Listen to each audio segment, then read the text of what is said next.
चलिए स्टार्ट करते हैं। लास्ट क्लास में हमने प्रोडक्ट ऑफ इलेक्ट्रोलिसिस स्टार्ट किया था कि एक इलेक्ट्रोलिसिस के बाद हमें एनोड और कैथोड में क्या प्रोडक्ट्स मिलेंगे। ठीक है, तो अगर एक मॉल्टन इलेक्ट्रोलिसिस इलेक्ट्रोलाइट लेते हैं, अगर अपन मॉल्टन इलेक्ट्रोलाइट में, तो उसमें कोई दिक्कत नहीं, आपके पास दो ही आयंस होते हैं, कैटायन एक एन आयन, तो ऑब्वियसली वही कैटायन आपके कैथोड के पास जाएगा और एन आयन एनोड के पास जाएगा।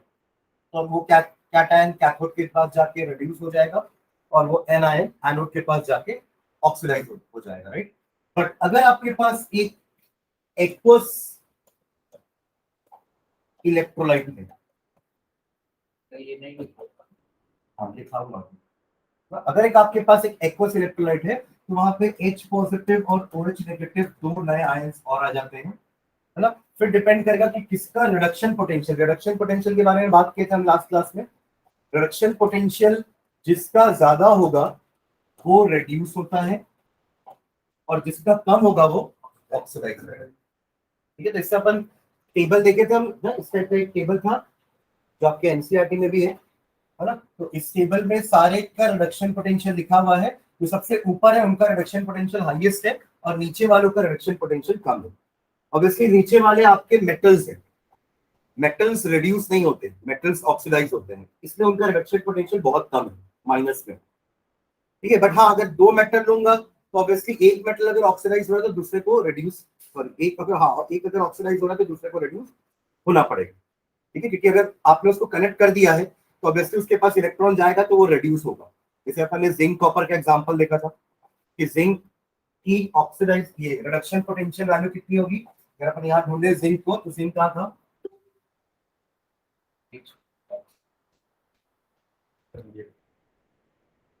यहाँ पे इसकी रिडक्शन कौन, हाँ होगा ना, हो भाई।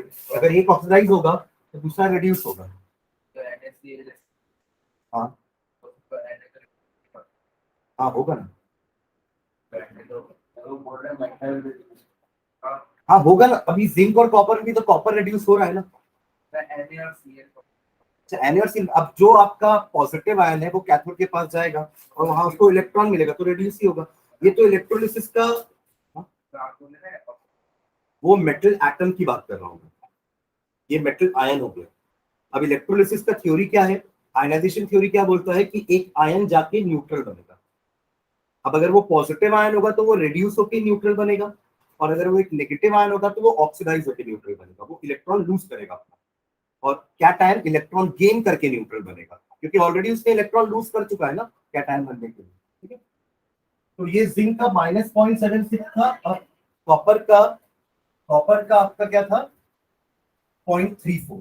ठीक है, तो क्योंकि इसका रिडक्शन पोटेंशियल कम है, माइनस में ना 0.676, और इसका रिडक्शन पोटेंशियल ज्यादा है, तो copper will be reduced and zinc will be oxidised. तो ये जो मैंने पीछे लिखा है इसका मतलब यही है कि जिसका रिडक्शन पोटेंशियल ज्यादा होता है वो रिड्यूस होगा, जिसका रिडक्शन पोटेंशियल कम है वो ऑक्सीडाइज होगा। ये अपन लास्ट क्लास में देख लिए थे, इसको आज देख लेंगे। ठीक है, इसके अलावा एक कंसेप्ट हम और डिस्कस किए थे इसका, ओवर पोटेंशियल का, कि जब एक्वस NaCl लेते हैं, एक्वस NaCl में आपके दो एक्स्ट्रा आयंस जुड़ जाएंगे, कैटायन एक एक्स्ट्रा आ जाएगा H पॉजिटिव, एनायन एक एक्स्ट्रा आ जाएगा OH नेगेटिव।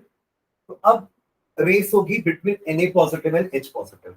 अब H पॉजिटिव का रिडक्शन पोटेंशियल होता है 0 वोल्ट, टेबल से अपन देख लेंगे। वैसे भी इसका कन्वेंशन होता है ना कि हम इसको रेफरेंस इलेक्ट्रोड माने हैं, तो इसका रिडक्शन पोटेंशियल 0 होगा, और उसके रेस्पेक्ट में सोडियम का रिडक्शन पोटेंशियल -2.71 होता है।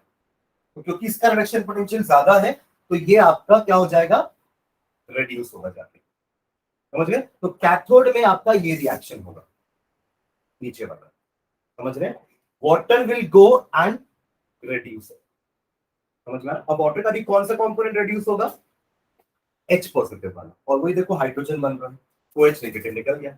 अब ये OH नेगेटिव कंपीट करेगा Cl के साथ, क्योंकि दोनों नेगेटिव आयंस हैं, दोनों पॉजिटिव की तो बात होगी ना कि दोनों पॉजिटिव में कौन जाके रिड्यूस होगा, जिसका रिडक्शन पोटेंशियल ज्यादा है, जो कि आपका हाइड्रोजन का 0, इसका -2.71, तो 0 is greater than -2.71, right. Now अब क्लोराइड, और जब मैं इसकी बात करूंगा हाइड्रोक्साइड आयन की, तो जब इनका ऑक्सीडेशन होता है तो एक्चुअली इनका पोटेंशियल क्या क्या है, एक का 1.36 है, एक का 1.23। इसका रिडक्शन पोटेंशियल कम दिख रहा है आपको नीचे वाले का, यानी कि हाइड्रोक्साइड आयन जाके ऑक्सीडाइज होना चाहिए और O2 बनाना चाहिए, बट एक्चुअली में ऐसा नहीं होता है। ये जो वैल्यू निकाली गई है ये आपकी वो टेबल से आई है ना 1.23 वोल्टेज, तो ये वाला वैल्यू देखे जाता हूँ इस वन, राइट, ठीक है। बट एक्चुअली में इन प्रैक्टिस जब अपन एक्सपेरिमेंट करेंगे ना तो हम देखेंगे कि because of the production of oxygen cathode से इलेक्ट्रॉन जो है वो स्लोली ट्रांसफर हो रहे हैं टुवर्ड्स एनोड, तो हमें और ज्यादा पोटेंशियल अप्लाई करना पड़ेगा। 1.23 में काम नहीं होगा तो वो 1.83 वोल्ट लगता है, इसी डिफरेंस को हम ओवर पोटेंशियल बोलते हैं। तो अब ये हो गया इससे ज्यादा, तो अब किसका रिडक्शन पोटेंशियल ज्यादा कम है, इसका, तो इसलिए ये ऑक्सीडाइज होता है, ये नहीं होता। अगर आप वैल्यू देखोगे ना टेबल से तो आपको लगेगा सर इसका रिडक्शन पोटेंशियल कम है 1.23, तो इसको ऑक्सीडाइज होना चाहिए, क्योंकि अभी अपन ने बात की कि जिसका रिडक्शन पोटेंशियल ज्यादा है वो रिड्यूस होगा और जिसका रिडक्शन पोटेंशियल कम है वो ऑक्सीडाइज होगा। बट यहाँ पे ऑक्सीड ये हाइड्रोक्साइड ऑक्सीडाइज ना होकर कौन हो रहा है, क्लोराइड, क्योंकि उसकी experimental value 1.36 is less than its actual value which is 1.83 volt, और इसी को हम ओवर पोटेंशियल बोलते हैं, ठीक है। तो इसके बारे में आज हमें लिखना है, ठीक है, बाकी इसको मैंने समझा दिया। एक्चुअल वैल्यू एक्सपेरिमेंट से निकालेगा, ये जो वैल्यू है ना 1.23 ये हाइड्रोजन इलेक्ट्रोड के साथ है जो टेबल में लिखी हुई है। ये वैल्यू कब आई, जब आप किसी और के साथ उसको ट्राई किए तब आपको पता चला कि एक्चुअली में इतने वोल्ट पे काम नहीं हो रहा है, आपको और ज्यादा वोल्ट देना पड़ रहा है, that is what is meant by over potential, ताकि इलेक्ट्रॉन कैथोड से एनोड तक जाए जल्दी, ठीक है। मतलब इसकी ये आप बोल सकते हो कि इसकी स्पीड स्लो हो जा रही है after after some time, to accelerate it हमें और ज्यादा पोटेंशियल अप्लाई करना पड़ता है, ठीक है। पोटेंशियल में फिर तो फिर एनआईएनओ को वही हर ऑक्सीडाइज होगा, क्योंकि ऑक्सीजन तो हर बार, हाँ, ऑक्सीजन के कारण हर बार ओवर पोटेंशियल होगा, ठीक है। चलो अब डिपेंड करेगा ना कि ये वैल्यू ज्यादा ना हो, नहीं इसकी 1.83 है ना, ये कैसे हाईएस्ट है, इससे ज्यादा भी वैल्यू है, कौन नहीं है 1.83 से, देखो यहाँ पे ये वाली भी तो है ना, मतलब फ्लोराइन है ना, तो वो भी हो सकता है, ठीक है। चलो इसके बारे में लिख लेते हैं, कोऑर्डिनेशन का टेस्ट मैं बताता हूँ, मेरे को केस का भी देना है, करो मैं बताऊंगा, मैं शेड्यूल डिस्कस करता हूँ, पहले अपन इसको लिख लेते हैं। ये लास्ट पॉइंट क्या लिखे थे मुझे बताना,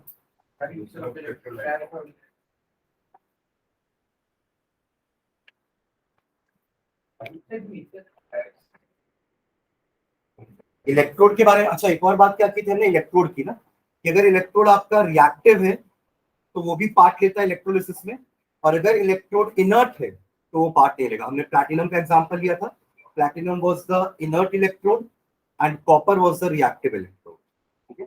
तो प्रोडक्ट डिपेंड करेगा type of electrode we are using and the type of electrolyte we are using, ठीक है। ओके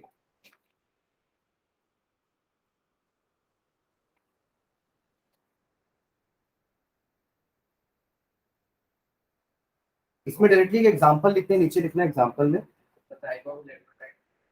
जैसे ब्रेन डालो ना, लिखो नीचे the product of electrolysis, the product of electrolysis, the product of electrolysis, the product of electrolysis also depends upon the type of electrolyte, also depends upon the type of electrolyte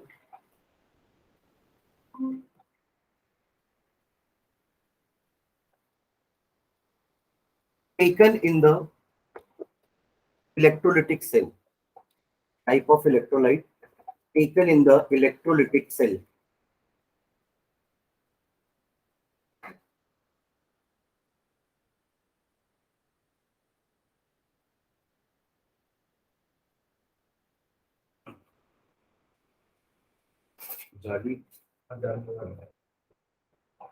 ठीक है, next time लिखना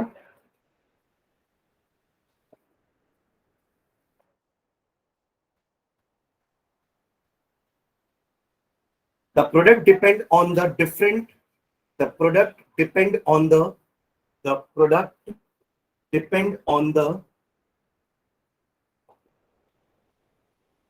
The product depend on the different oxidizing and reducing species. Different oxidizing and reducing species.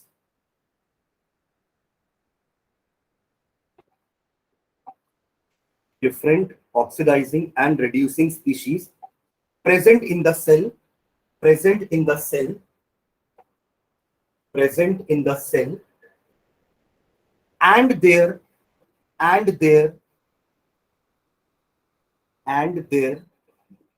standard electrode potential values. And their standard electrode potential values. ये जो table है ये उसी की तो वैल्यू है ना, इसी की टेबल है ये. इसमें जितने भी वैल्यूज लिखी हुई है सब क्या है, ये standard reduction potential of electrodes which is measured with reference to hydrogen. SHE, standard hydrogen electrode. ठीक है. और ये कंडीशन को स्टैंडर्ड क्यों बोल रहे हैं, क्योंकि यहाँ पे टेम्परेचर और कंसंट्रेशन स्टैंडर्ड है. Temperature is taken as 298 kelvin and concentration is taken as 1 molar per litre, यानी कि 1 मोल 1 एम मोलारिटी बोलते हैं ना, कैपिटल एम. तो वो स्टैंडर्ड टेम्परेचर लिए है. ठीक है. अगर आप टेम्परेचर और कंसंट्रेशन चेंज करोगे तो इनका रिडक्शन पोटेंशियल चेंज हो जाएगा. समझ रहे हैं. तो ये जो वैल्यू है ना, ये सिर्फ स्टैंडर्ड वैल्यू है at measured at that temperature. अगर आप कोई और टेम्परेचर पे वैल्यू मेजर करते हो तो वो कुछ और है. समझ रहे हैं मैं क्या बोल रहा हूँ. ठीक है. तो उसके लिए एक अलग इक्वेशन होता है, नर्स इक्वेशन बोलते हैं उसको, which has studied the relation between electrode potential and temperature and the concentration. आपका इलेक्ट्रोलाइट का कंसंट्रेशन भी तो होगा ना. आप अगर एक इलेक्ट्रोलाइट बना रहे हो तो कुछ कंसंट्रेशन होगा, कितना मोल पर लीटर का इलेक्ट्रोलाइट है, आपने कितना मोल इलेक्ट्रोलाइट लिया है, उसमें पानी तो लिए हैं पर उसमें सॉल्यूट कितना मोल डाला है. तो कंसंट्रेशन पे भी डिपेंड करेगा, क्योंकि कंसंट्रेशन पे डिपेंड करेगा कितने आयंस जनरेट होंगे. आपको समझ रहे मैं क्या बोल रहा हूँ. मान लो आप 2 मोल पर लीटर का सॉल्यूशन बना रहे हो और मैं 5 मोल पर लीटर का सॉल्यूशन बना रहा हूँ. डिफरेंस है दोनों में. मैंने 5 मोल सॉल्यूट डाला है और आपने सिर्फ 2 मोल सॉल्यूट डाला है 1 लीटर का सॉल्यूशन बनाने के लिए. तो मेरे पास आयंस ज्यादा होंगे मेरे सॉल्यूशन में, राइट. तो मेरा कंडक्टिविटी भी ज्यादा होगा, क्योंकि जितने ज्यादा आयंस होंगे, ये आयंस ही तो हैं जो आपके इलेक्ट्रोलाइट में करंट फ्लो करवा रहे हैं. तो अगर मैंने इलेक्ट्रोलाइट ज्यादा क्वांटिटी में लिया है, यानी कि कंसंट्रेशन ज्यादा है, तो कंडक्टिविटी बढ़ सकती है, बिकॉज आयंस बढ़ जाएंगे. समझ रहे हैं. और इस पर भी डिपेंड करेगा कि मेरा स्ट्रॉन्ग इलेक्ट्रोलाइट है कि वीक इलेक्ट्रोलाइट है. मान लो आपने एसिटिक एसिड लिया है और मैंने हाइड्रोक्लोरिक एसिड लिया है. Hydrochloric acid is a strong acid, it is a strong electrolyte, और acetic acid is a weak electrolyte. क्या डिफरेंस होता है दोनों में? हाँ, मतलब स्ट्रॉन्ग इलेक्ट्रोलाइट का मतलब क्या है, which is completely dissociated in its aqueous solution. वो अपने पूरे के पूरे आयंस में डिसोसिएट हो जाता है. तो जितने ज्यादा डिसोसिएशन होगा उतने ज्यादा आयंस होंगे, उतना ज्यादा कैरियर होगा इलेक्ट्रिसिटी का, राइट. और अगर कम डिसोसिएशन हो रहा है तो आयंस भी कम होंगे और इलेक्ट्रिसिटी भी कम प्रोड्यूस होगी, कंडक्टिविटी कम होगी. है क्लियर? ठीक है. तो कंसंट्रेशन पे भी बहुत डिपेंडेंसी होती है कि आपका इलेक्ट्रोलाइट कितना कंडक्टिंग है. ठीक है. And second is temperature. ठीक है. चलो, तो क्या लिख रहे हैं अपन, स्टैंडर्ड इलेक्ट्रोड पोटेंशियल वैल्यू. ठीक है. नीचे में लिखना the ion having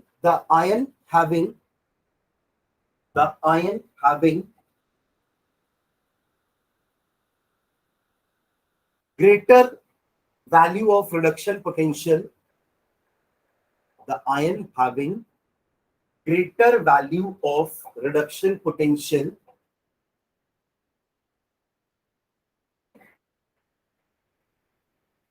will have greater tendency to reduce. Will have greater tendency to reduce. Will have greater tendency to reduce. Whereas the one with lower reduction potential, whereas the one with lower reduction potential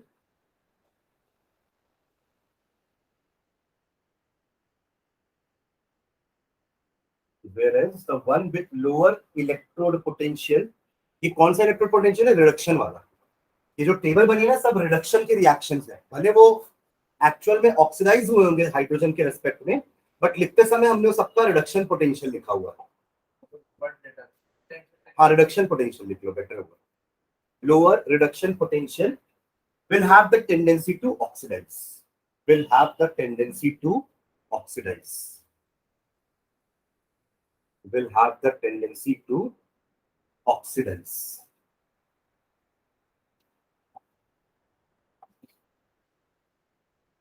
ठीक है, example इसका लिख लो, ये example लिख लो,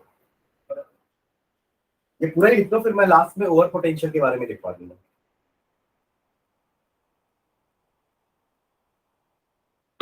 for example, if we use aqueous NaCl, ऐसे start करना, if we use aqueous NaCl, if we use aqueous NaCl,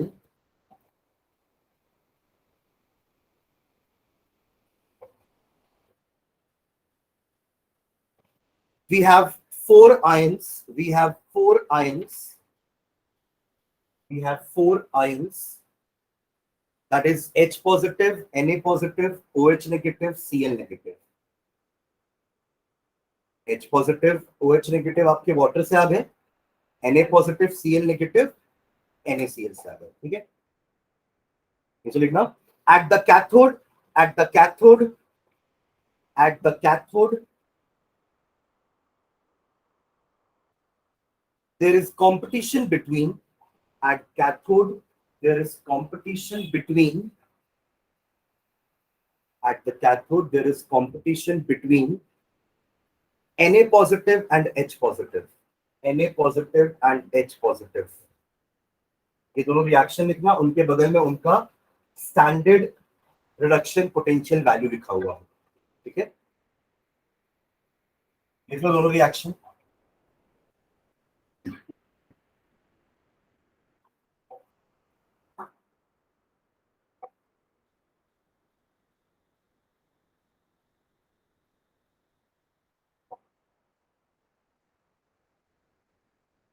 दोनों reaction लिखने के बाद नीचे अपन लिखेंगे कि क्योंकि ये वाले रिएक्शन का रिडक्शन पोटेंशियल वैल्यू ज्यादा है, तो ये होगा रिएक्शन कैथोड में, ठीक है।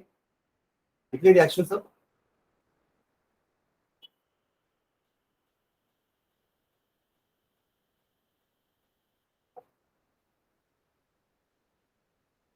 लिखना, the reaction with higher value of, the reaction with, the value लिख लो ना साइड में, the reaction with higher value of E naught is preferred, is preferred.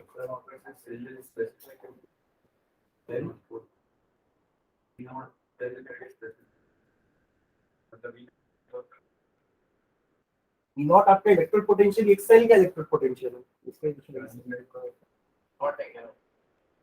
हाँ, ई और ऊपर एक सिंबल लगा दिया वो ई नॉट, ठीक। तो क्या लिखे, the higher value of E naught is preferred and therefore the reaction at the cathode will be, therefore the reaction at the cathode will be, ये वाला लिखना चाहिए, यही चीज है, बस हमने वाटर को ले लिया एक साथ।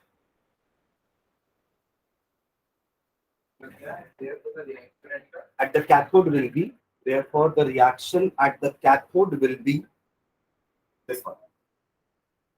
तो हमें कैथोड में हाइड्रोजन गैस मिल गई है, अब OH नेगेटिव बचा है, ठीक है। लिख लो reaction.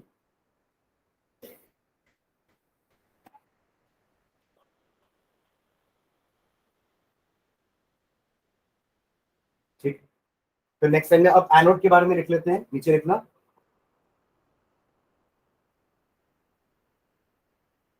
at anode the following oxidation reactions are possible. At anode the following oxidation reactions are possible. The following oxidation reactions are possible. ये दोनों लिख लेना, with their E naught values,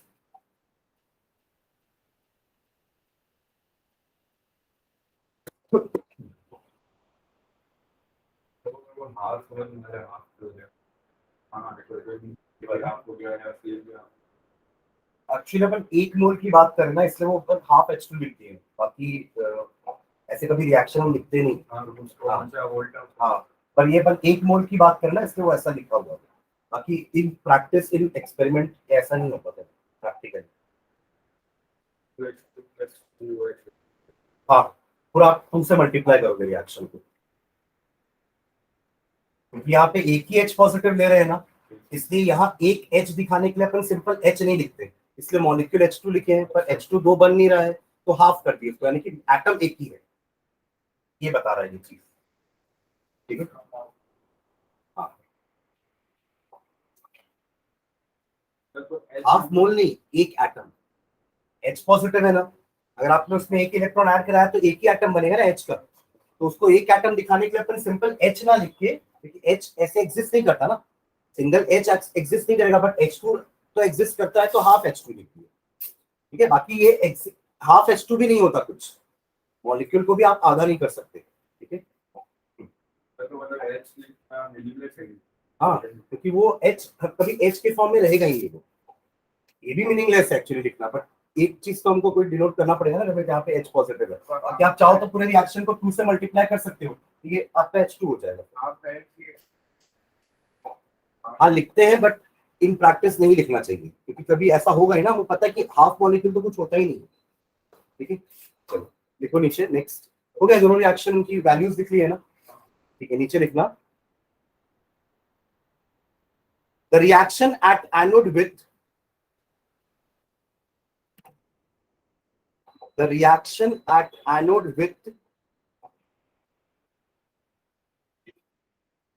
the reaction at anode with lower value of E naught, with lower value of E naught, ये अपन ऊपर लिख चुके हैं ना कि जिसका रिडक्शन पोटेंशियल ज्यादा होगा वो रिड्यूस होगा, और जिसका रिडक्शन पोटेंशियल कम होगा वो ऑक्सीडाइज होगा।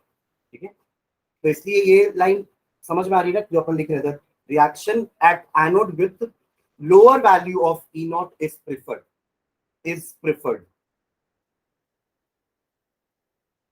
and therefore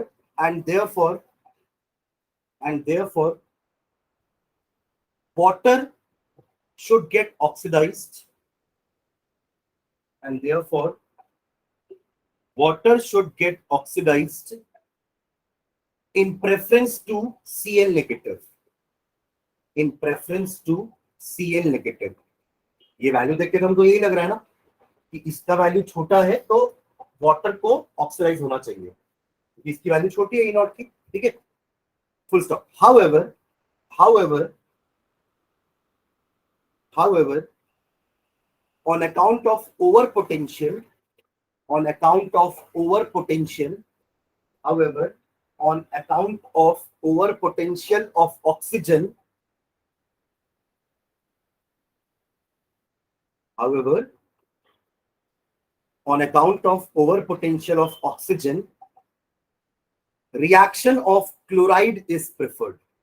Reaction of chloride is preferred. Reaction of chloride is preferred. ठीक है, नोट करके ना एक डेफिनेशन लिखना ओवर पोटेंशियल की, नोट करके देखो, sum of the electrochemical processes, sum of the नहीं SOM, some of the electrochemical processes, some of the electrochemical processes, although feasible मतलब जो हो सकते हैं, ये भी रिएक्शन हो सकता है ना, although feasible, comma, are so kinetically, are so slow लिखना, are so slow kinetically, are so slow, are so slow kinetically, kinetically इसलिए बोल रहे कि ऑक्सीजन वो इलेक्ट्रॉन को कैथोड तक जाने नहीं दे, कैथोड से एनोड में आ नहीं पा रहा, काइनेटिकली मतलब उसका स्पीड कम हो गया है आने का। are so slow kinetically that at lower voltages, that at lower voltages these don't seem to take place.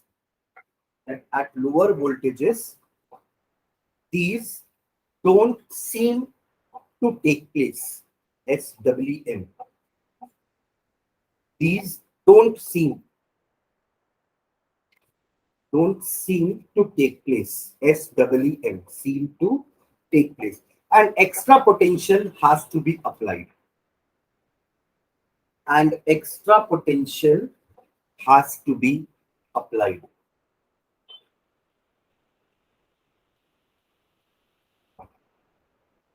Now this extra potential is called over potential. This extra potential is called over potential. This extra potential is called over potential. तो इस पूरे process का net reaction क्या हो जाएगा? आपने लिया था NaCl साथ में H2O, एक तरफ बन रहा है आपका हाइड्रोजन बना ना यहां से, ठीक है, और यहाँ पे बन रहा है आपका, इस रिएक्शन में क्लोरीन बनेगा और साथ में अब क्या बच गया, इधर का Na पॉजिटिव बच गया और इधर का OH नेगेटिव, ये बचा ना यहाँ से निकला Na positive and OH negative यानी कि Na, वो जो क्लोरोअल्कली प्रोसेस हमने बात की थी, तो नीचे लाइन में लिखना therefore net reaction will be so these are the products of electrolysis, ठीक है, hydrogen and chlorine. Net reaction will be NaCl plus H2O gives H2 plus Cl2 plus NaOH.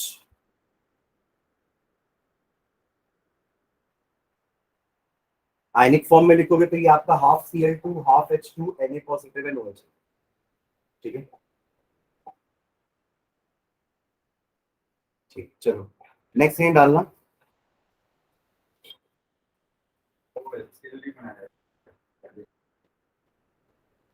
Condition पे तो वैसे होनी चाहिए ना, क्लोरीन को टूटने के लिए ही सनलाइट चाहिए, हमने पढ़ा है ना वो फ्री रेडिकल हैलोजिनेशन कब होता है, क्लोरीन जब ब्रेक होगा तब तो H के साथ अटैच होगा ना, ऐसा नहीं कि कंडीशन ऐसी होनी चाहिए किसके साथ,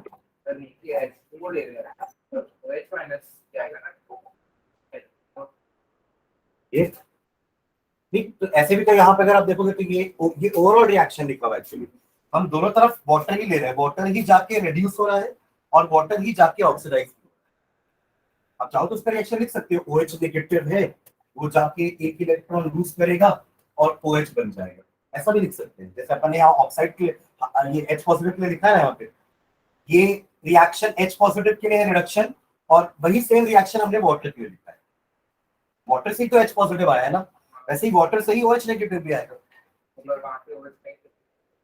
अब प्रोडक्ट में थोड़ा लिखेंगे, वो तो OH नेगेटिव पार्ट ही तो O2 बन रहा है ऑक्सीडाइज होके, ठीक है, हाँ चलो नेक्स्ट लाइन डालना,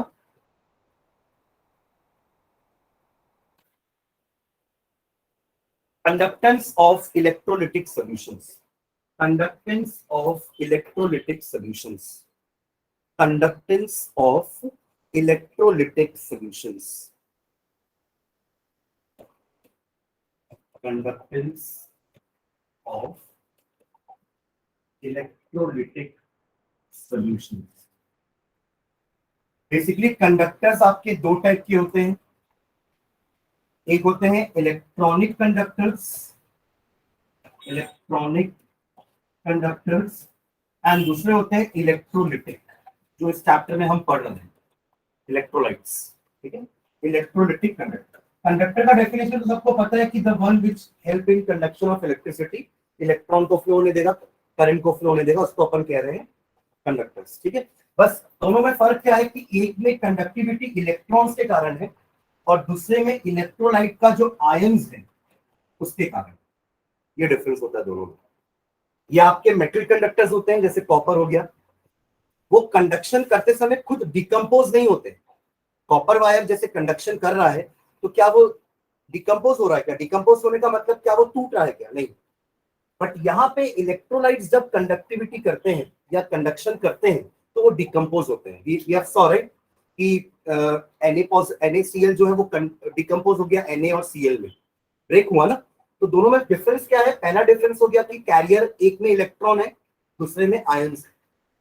दूसरा डिफरेंस क्या हुआ कि एक में डिकम्पोजिशन नहीं होता, आपके कंडक्टर का डिकम्पोजिशन नहीं होता है, और इसमें आपके कंडक्टर का डिकम्पोजिशन हो जाता है। Electrolyte gets decompose to produce electricity या टू कंडक्ट इलेक्ट्रिसिटी। अगर NaCl अपने Na पॉजिटिव और Cl नेगेटिव आयंस में ब्रेक नहीं होगा तो वो कंडक्ट नहीं कर पाएगा। इसलिए तो कहते हैं कि आयनिक सॉलिड्स अगर अपने सॉलिड स्टेट में तो कंडक्टिविटी नहीं देंगे, they are poor conductors in solid state. पर जब आप उसका मोल्ट फॉर्म या मेल्ट फॉर्म लोगे या उसका एक्वा सॉल्यूशन लोगे, तब वो अपने आयंस में डिसोसिएट हो जाते हैं, डिकम्पोज हो जाते हैं, then only they will be able to conduct electricity. समझ में आ रहा दोनों में difference?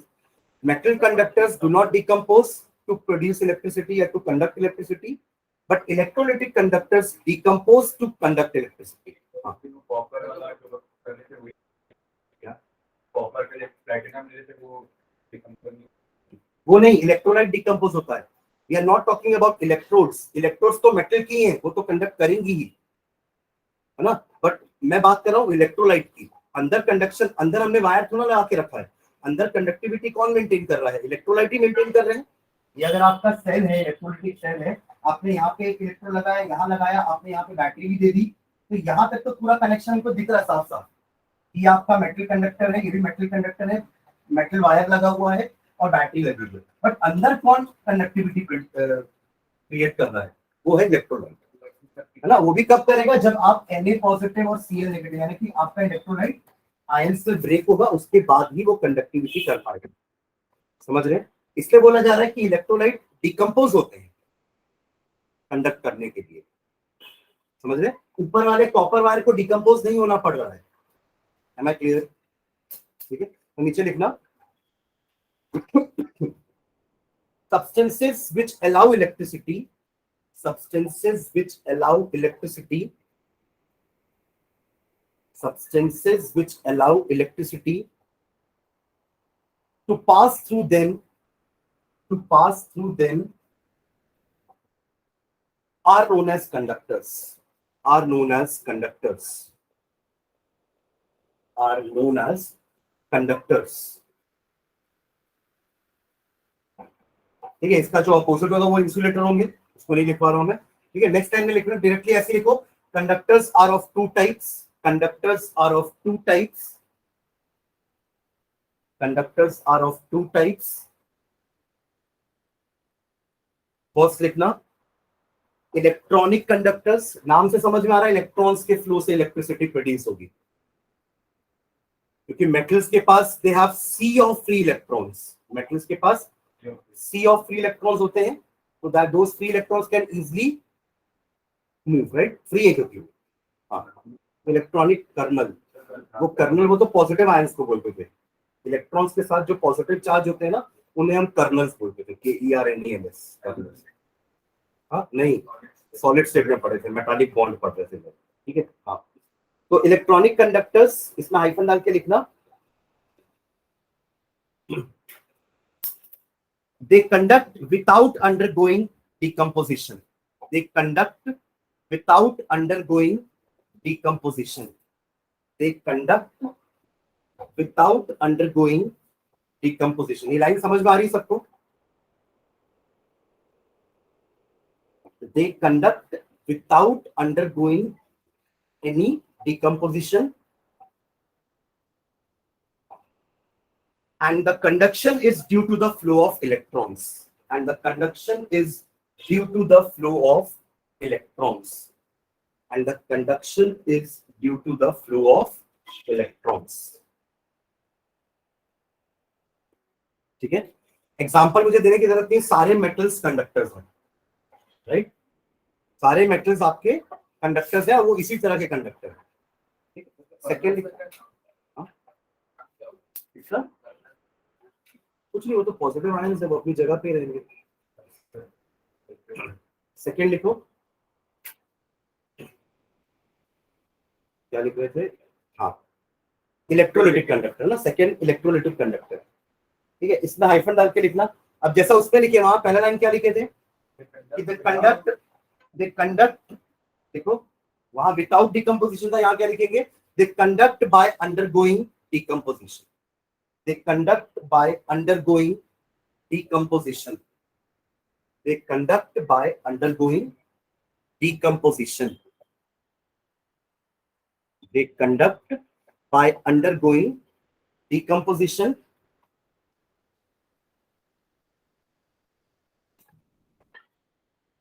And the flow of electricity is due to the, and the flow of electricity is due to the, and the flow of electricity is due to the, वहां पे था flow of electrons, यहाँ पे होगा flow of ions. ठीक है, due to the movement of ions, due to the movement of ions. ठीक है, due to the movement of ions. और इसके एग्जांपल्स एसिड, बेसिस, ये सब इसके एग्जांपल होंगे ना. स्ट्रॉन्ग इलेक्ट्रोलाइट्स, वीक इलेक्ट्रोलाइट्स, सभी आपके इलेक्ट्रोलाइट्स है. ऑन द हाँ, दोनों का ही फ्लो हो रहा है ना, दोनों का मूवमेंट हो रहा है. ठीक है, नेक्स्ट एक सब डालना. Factors affecting electrolytic conduction. Factors affecting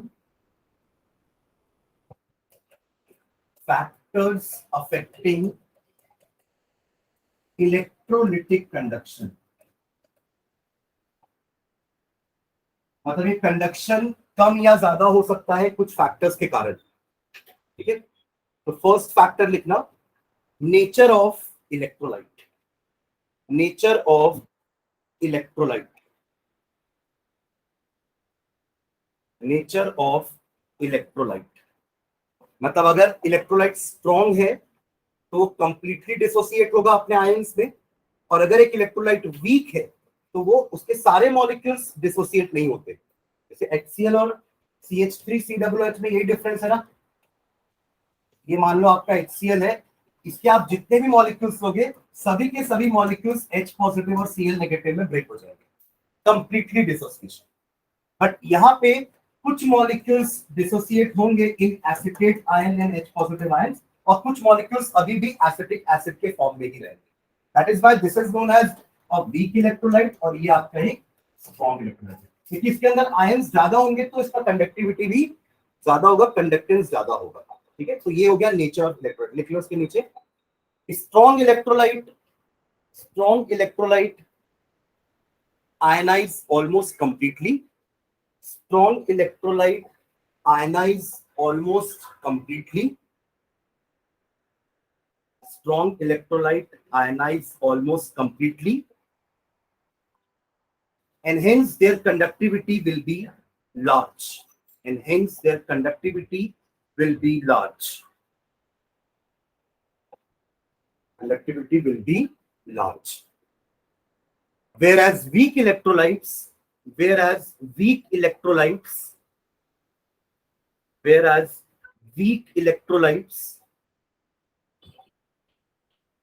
ionize to a small extent,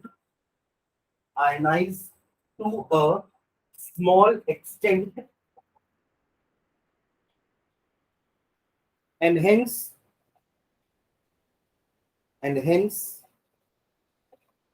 conduct electricity to a small extent. And hence conduct electricity to a small extent.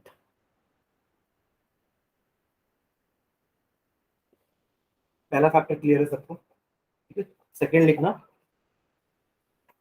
Nature of the solvent. ये तो नेचर ऑफ इलेक्ट्रोलाइट हुआ. Nature of the solvent and it's viscosity. Nature of the solvent and it's viscosity.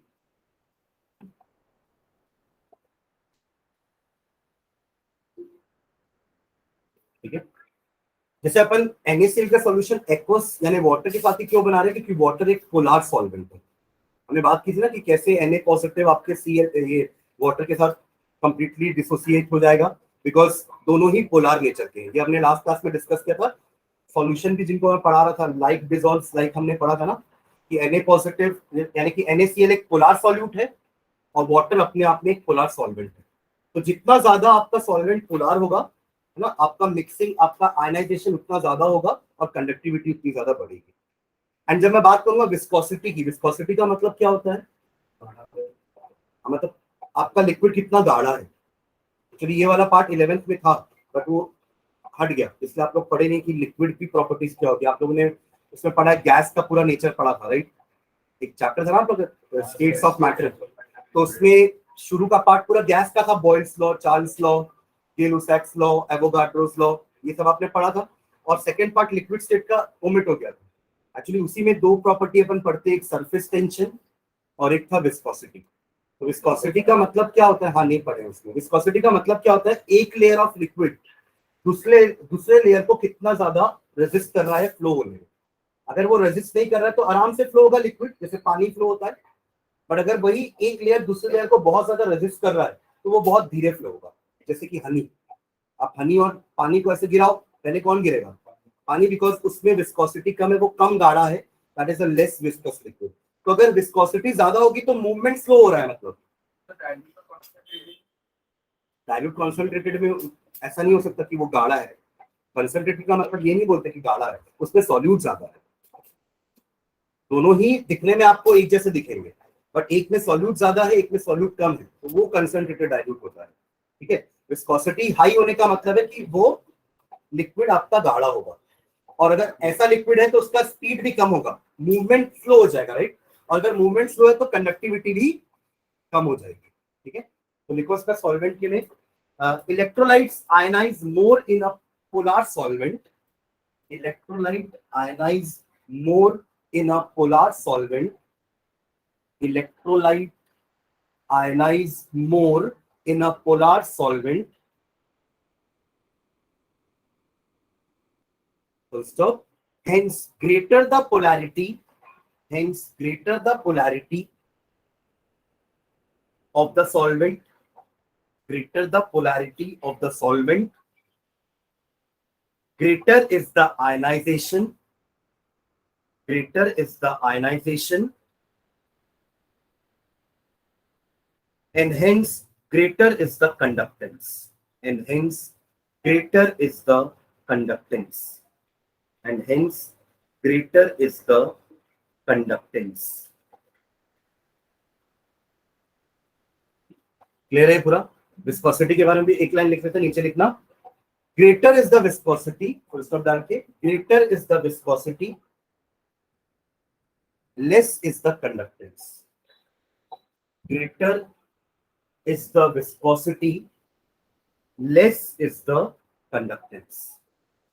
ठीक है, less is the conductance. ये कितने factor हो गए, दो हो गए ना। तीसरा लिखना, तीसरा factor concentration of the solution, concentration of the solution, concentration of the solution. देखो इसमें आइकन डाल के, higher the concentration of solution, higher the concentration of solution,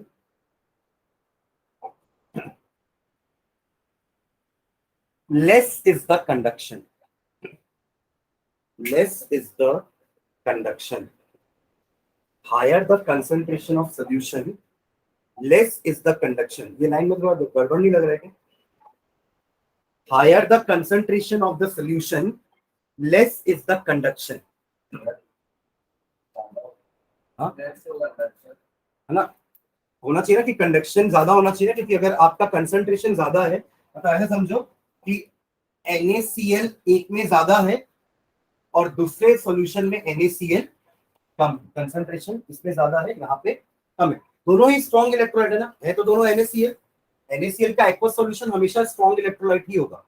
but अगर कंसंट्रेशन मैंने ज्यादा लिया ना तो क्या होगा, नंबर ऑफ आयंस बढ़ जाएंगे, उतने ही N पॉजिटिव होंगे, उतने ही आपके Cl नेगेटिव होंगे, राइट। तो यहाँ पे एक फैक्टर और आता है, उससे अपन कहते हैं इंटर आयनिक इंटरैक्शन, बोल सकते हैं। भीड़ भाड़ ज्यादा हो गई है, अब हो सकता है Na पॉजिटिव Cl नेगेटिव का फिर से मिक्स होके NaCl बना ले, और अगर वो NaCl बनाया ये तो आयंस कम हो गए, समझ रहे हैं? इसी को कहते हैं इंटर आयनिक इंटरेक्शन। अब क्या करोगे, अगर आप इस कंसंट्रेटेड सॉल्यूशन को थोड़ा डाइल्यूट करो, पानी ऐड करो, तो अब वो वॉल्यूम बढ़ेगा। NaCl तो उतना ही है, पर वॉल्यूम बढ़ेगा तो अब NaCl थोड़े दूर दूर हो जाएंगे, तो उनका इंटर आयनिक अट्रैक्शन थोड़ा कम हो जाएगा। तो इन शॉर्ट अपन ऐसा बोलते हैं कि ऑन डाइल्यूशन, डाइल्यूशन मतलब समझते हैं ना, पानी ऐड करना। एक कंसंट्रेटेड एसिड को अगर डाइल्यूट करना है तो हम उसमें पानी ऐड करते हैं। तो हम पानी ऐड नहीं करते, एसिड को पानी में डाल देते हैं। आप 10th से पढ़ते थे ना कि what is more preferred, adding acid to water की वाटर टू एसिड। अगर एसिड को, अगर आप पानी को एसिड में डालोगे तो वो छलकेगा बाहर, इसलिए क्या करते हैं अपन, एसिड को पानी में डालते हैं, क्योंकि पानी ज्यादा रहेगा ना नीचे बीकर में, और आप एसिड को धीरे धीरे डालोगे तो वो छलकेगा नहीं, क्योंकि ये रिएक्शन एक्सोथर्मिक होता है। Dilution is a exothermic process. Heat बहुत ज्यादा जनरेट होगी, स्प्लैशिंग होगी, कुछ एसिड के मॉलिक्यूल्स आपके स्किन के या कपड़े में आ सकते हैं और वो आपके कपड़े और स्किन को खराब कर सकते हैं। ठीक है, तो डाइल्यूशन में क्या हो रहा है, आपने वाटर की क्वांटिटी बढ़ा दी, वॉल्यूम बढ़ गया, आयंस अभी भी उतने ही है, बट अब वो दूर दूर हो गए हैं, तो इंटर आयनिक इंटरेक्शन कम हो जाएगा। इंटर आयनिक इंटरेक्शन जो है वो कम हो जाएगा, और इसके कारण कंडक्टिविटी आपकी बढ़ेगी। समझ रहे हैं? देखो, स्ट्रॉन्ग इलेक्ट्रोलाइट अलग चीज होती है और कंसंट्रेटेड सॉल्यूशन अलग है। ये दोनों ही स्ट्रॉन्ग इलेक्ट्रोलाइट है, बट एक में मैंने कंसंट्रेशन ज्यादा रखा, एक में कम रखा। मतलब एक डाइल्यूट है, एक कंसंट्रेटेड है, तो डाइल्यूट वाला ज्यादा कंडक्टिविटी प्रोड्यूस करेगा या शो करेगा। उसका कारण रहेगा कि उसमें इंटर आयनिक इंटरेक्शन कम होगा, क्योंकि अगर ये इंटरेक्शन बढ़ गया ना तो Na पॉजिटिव रहेगा ही नहीं, वो वापस Cl नेगेटिव के साथ मिलकर NaCl बना देगा। तो उसको अवॉइड करने के लिए हम डाइल्यूशन करते हैं। तो किसी भी इलेक्ट्रोलाइट में जब मैं डाइल्यूशन करूंगा ना तो उसकी कंडक्टिविटी बढ़ती है। समझ गए? तो don't confuse concentration with strong electrolyte. No doubt strong electrolyte रहेगा तो वो कंडक्टिविटी उसकी ज्यादा रहेगी, बट अगर कंसंट्रेशन उसका मैंने ज्यादा ले लिया, मतलब एक NaCl कंसंट्रेटेड था, एक कम कंसंट्रेटेड है, तो इसकी कंडक्टिविटी ज्यादा होगी। हाँ, पर कुछ तो Cl नेगेटिव रहेगा ना। आप जब स्टार्ट करोगे रिएक्शन तब तो बहुत सारे Cl नेगेटिव रहेंगे। ठीक है, वो तो जो Cl2 बनेगा वो तो रिएक्शन आने के बाद बनेगा ना। अगर इतना ज्यादा क्राउडिंग है तो Cl2 बनेगा ही नहीं, रिएक्शन आगे नहीं बढ़ेगा। इंटरआयनिक इंटरेक्शन इतना ज्यादा हो जाएगा कि Cl2 बनेगा नहीं। आप तो आगे की बात कर रहे हैं कि Cl2 बन रहा है, ठीक है, पर अगर वो बनने ही नहीं दिया Cl2 तो फिर कैसे रिएक्शन आगे बढ़ेगा?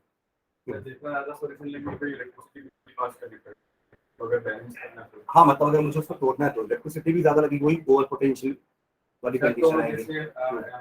क्वांटिटी हम लोग अलग अलग रखते हैं, लेकिन उसमें अगर ज्यादा रखते हैं तो इलेक्ट्रिसिटी भी ज्यादा पास करा रहे हैं। हाँ, तो स्टेबलाइज हो जाएगा। स्टेबलाइज होगा, बट वो इंटरआयनिक इंटरेक्शन कैसे कम करोगे? आप इलेक्ट्रिसिटी देके उनको तोड़ सकते हो, पर दूर दूर नहीं कर सकते ना। तभी बीकर तो वही है, जगह तो उतनी है ना। पानी मिला के क्या कर रहे हैं अपन, जगह और बढ़ा रहे हैं, मतलब उनका वॉल्यूम बढ़ रहा है। आप इलेक्ट्रिसिटी एक्स्ट्रा देके वॉल्यूम थोड़ा बढ़ा दोगे सोल्यूशन का। हाँ, उनके अंदर का आप काइनेटिक एनर्जी जरूर बढ़ा सकते हो, वो तो आप टेम्परेचर देके ही बढ़ा सकते हो। अगला फैक्टर अपना टेम्परेचर ही है कि टेम्परेचर बढ़ाओगे तो भी उनकी स्पीड बढ़ जाएगी, आयनिक मूवमेंट बढ़ जाएगा, तो वो भी कंडक्टिविटी बढ़ाएंगे। एक फैक्टर वो भी अपना, बट इस फैक्टर को समझो, कंसंट्रेशन कम करने से कंडक्टिविटी बढ़ती है। बट मैं ये नहीं बोल रहा हूँ कि strong electrolytes are poor conductor and weak electrolytes are good conductor. Weak electrolyte and strong electrolyte अलग चीज होती है, एंड कंसंट्रेशन अलग चीज होती है। समझ रहे हैं? इसलिए मैंने वीक इलेक्ट्रोलाइट स्ट्रॉन्ग इलेक्ट्रोलाइट को डिफाइन करते समय कंसंट्रेशन वर्ड यूज नहीं किया। वीक इलेक्ट्रोलाइट का डेफिनेशन क्या है, जहां पे आयंस कंप्लीटली आयनाइज नहीं हो रहे हैं, और स्ट्रॉन्ग इलेक्ट्रोलाइट में सारे के सारे मॉलिक्यूल्स कंप्लीटली आयनाइज हो रहे हैं। ठीक है, इसमें लिखना कंसंट्रेशन ऑफ द सॉल्यूशन में, higher the concentration of the solution less is the conduction. ऐसा क्यों लिख रहे हैं, देखो फुल स्टॉप डाल के, this is because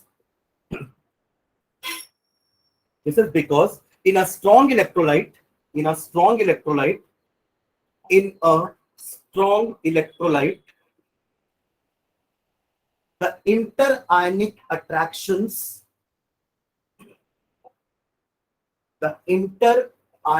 attractions are high at higher concentrations. The interionic attractions are high at higher concentration. Inter ionic attractions are high at higher concentration. वो steric index भी जो बोला वो एक्चुअली ऑर्गेनिक में बोलते हैं अपन कि भीड़ भाड़ है, यहाँ भी एक्चुअली वही हो रहा है, तो अपन इसको ऐसे कोरिलेट कर सकते हैं, ठीक है। बट लिखना नहीं वहां पे स्टेरिक हिंड्रेंस, क्योंकि वो अलग चीज होती है, ठीक है। स्टेरिक हिंड्रेंस मतलब ऐसा हो गया कि आपने वहां पे इतनी भीड़ रखी कि कोई बीच में आ नहीं पा रहा, वहां अपन स्टेरिक हिंड्रेंस ऐसे डिफाइन करते हैं ना। और यहाँ पे क्या हो रहा है कि इतना ज्यादा क्राउडेड हो गया कि वो दोनों आपस में मिल रहे हैं, उनका इंटरेक्शन हो रहा है। तो इंटरआयनिक इंटरेक्शन को आप स्टेरिक हिंड्रेंस से ऐसे इक्वेट नहीं कर सकते कि आप दोनों सेम चीज। वहां स्टेरिक हिंड्रेंस का मतलब था कि भीड़ इतनी हो गई है कि पीछे से न्यूक्लियोफाइल नहीं आ पा रहा है। हाँ सामने, हाँ वो भी वही चीज, तो पास रहेंगे तभी तो रिपल्शन होगा। न्यूक्लियोफिलिक के टाइम पे ऑब्जर्व करते हैं। एक आयन ये क्या बहुत सारे आयंस के ग्रुप। हाँ अगर आप कंसंट्रेशन बढ़ाओगे सारे के सारे HCl या सारे के सारे NaCl डिसोसिएट हो जाएंगे, क्योंकि वो स्ट्रॉन्ग इलेक्ट्रोलाइट है। समझ रहे हैं मैं क्या बोल रहा हूँ? एक ने 5 मोलार लिया है, एक ने 3 मोलार लिया है, तो इलेक्ट्रोलाइट तो स्ट्रॉन्ग है दोनों का ही, तो कंप्लीटली डिसोसिएट तो दोनों में होगा, इसलिए इसमें बहुत सारे आयंस बन जाएंगे, इंटरआयनिक इंटरेक्शन बढ़ जाएगा, ठीक है। तो कोई फायदा नहीं हुआ इतना ज्यादा कंसंट्रेशन लेने का, ठीक है। हाँ तो क्या लिखे, the interionic interactions are higher at higher concentration full stop with dilution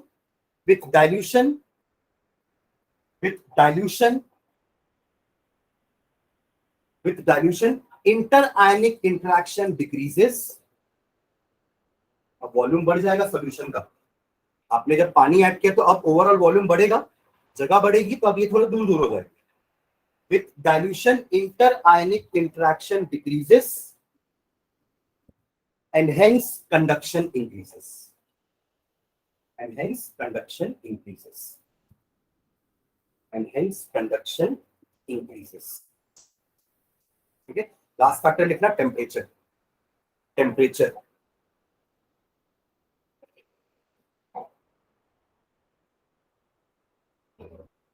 on increasing the temperature,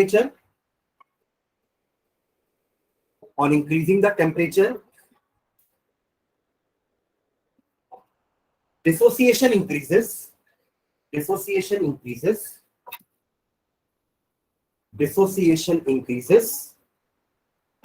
and hence conduction increases.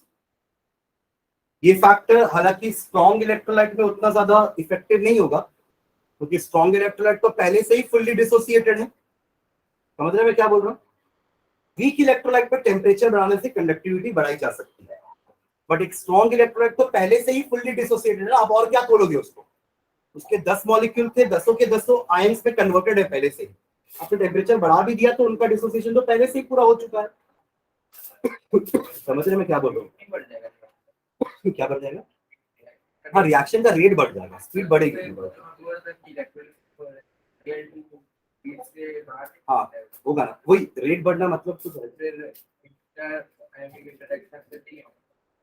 नहीं ना, पर वो इंटरआयनिक इंटरेक्शन से इनका अट्रैक्शन वीक थोड़ी ना होगा। हाँ आप थोड़ा बहुत वीक कर सकते हो टेम्परेचर देके, अगर हाँ मतलब आप ये बोल सकते हो कि अगर कंसंट्रेशन ज्यादा है तो आप टेम्परेचर बढ़ा दो तो कंडक्टिविटी बढ़ाई जा सकती है। हाँ बोल सकते हो।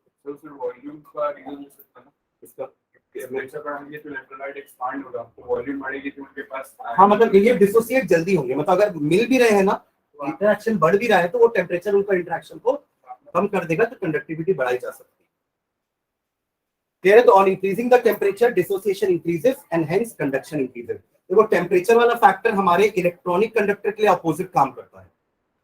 एक इलेक्ट्रॉनिक कंडक्टर को अगर आप गर्म करोगे ना तो उसकी कंडक्टिविटी कम होती है। क्यों?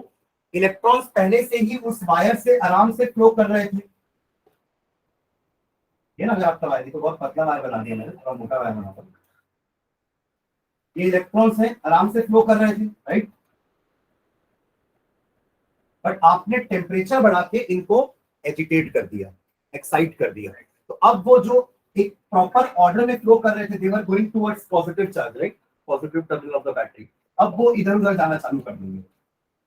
काइनेटिक एनर्जी बढ़ गई टेम्परेचर बढ़ाने से, तो इनकी कंडक्टिविटी कम होती है, इनका रेजिस्टेंस बढ़ता है। इलेक्ट्रॉनिक कंडक्टर के केस में अगर आप टेम्परेचर बढ़ाओगे तो कंडक्टिविटी कम होगी, रेजिस्टेंस बढ़ेगा, क्योंकि वो तो आराम से फ्लो कर रहे थे ना, आपने टेम्परेचर देके उनको बिगाड़ दिया। समझ रहे हैं? तो टेम्परेचर वाला यहाँ पे जो केस है इसका जस्ट ऑपोजिट होता है इलेक्ट्रॉनिक कंडक्टर में, मतलब मेटल्स। हमने दो टाइप के कंडक्टर लिखे ना, एक इलेक्ट्रॉनिक और इलेक्ट्रोलिटिक। हालांकि हमें इस चैप्टर में इलेक्ट्रोलिटिक कंडक्टर्स के बारे में ही पढ़ना है, बट मैं कंपेयर करके आपको बता रहा हूँ कि इलेक्ट्रॉनिक और इलेक्ट्रोलिटिक कंडक्टर में क्या डिफरेंस होता है। टेम्परेचर में भी एक फर्क आएगा, अगर आप इसमें टेम्परेचर बढ़ाओगे इलेक्ट्रोलिटिक में तो कंडक्टिविटी बढ़ेगी, बट यहाँ पे कंडक्टिविटी कम होगी, क्योंकि यहाँ पे टेम्परेचर बढ़ाने से डिसोसिएशन बढ़ रहा है। ठीक है, वहां पे तो डिसोसिएशन होता ही नहीं है, तो क्या बढ़ेगा? सबसे पहला पॉइंट हमने यही लिखा था ना कि electronic conductors do not decompose while conducting, but electrolytic conductors decompose on conducting, और वो डिकम्पोजिशन को बढ़ाता है टेम्परेचर। इसलिए टेम्परेचर बढ़ाएंगे तो इलेक्ट्रोलिटिक कंडक्टर्स में कंडक्टिविटी बढ़ती। क्लियर है? ये आपके पूरे आपके फैक्टर्स हो गए। अब जहां कंडक्टिविटी आएगा तो यहाँ रेजिस्टेंस भी आएगा। अगर ये एक कंडक्टर है तो हर एक कंडक्टर का एक रेजिस्टेंस भी होता है। इनफैक्ट आवर बॉडी, हमारी बॉडी का भी एक रेजिस्टेंस है, right? Our body has also got a resistance, क्योंकि हमारी बॉडी भी कंडक्ट करती है। Every conductor has got resistance, तो आपके इलेक्ट्रोलिटिक सेल का भी एक रेजिस्टेंस होगा, और रेजिस्टेंस है तो रेजिस्टिविटी भी होगी, कंडक्टिविटी भी होगी। ठीक है, तो वो सारे फैक्टर्स, वो सारी क्वांटिटी अपन नेक्स्ट क्लास में पढ़ेंगे इसमें।